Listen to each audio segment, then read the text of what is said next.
ఈరోజు మీకు చిత్రం విచిత్రం కలిగించే కొన్ని విషయాల గురించి తెలియజేయాలని ఆశపడుతూ ఉన్నాను. 100 రూపాయల నోటు చర్చికి తీసుకుని వెళ్తే ఎంతో పెద్దదిగా కనిపిస్తుంది.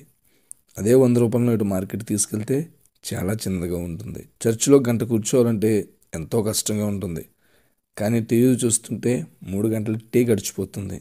సినిమా నిడివి 1 గంట పెరిగితే చాలా సంతోషిస్తాం. కానీ ప్రసంగం మామూలు సమయం కన్నా 10 నిమిషాలు పెరిగినా భరించలేం. 300 పేజీలుండి నవలను ఏకదాటిగా చదివేస్తాం. కానీ బైబిల్ ఒక అధ్యాయం చదవాలంటే ఎంతో బోరుగా ఉంటుంది. అలాగే వార్తాపత్రికలో రాయబడిన దానిని ఇట్టే నమ్మేస్తాం. కానీ సత్యవేదంలో రాయబడిన దాన్ని నమ్మడానికి సందేహిస్తూ ఉంటాం. నాటకాలకు వెళ్ళినప్పుడు మొదటి సీటుకే పెనుగులాడతాం.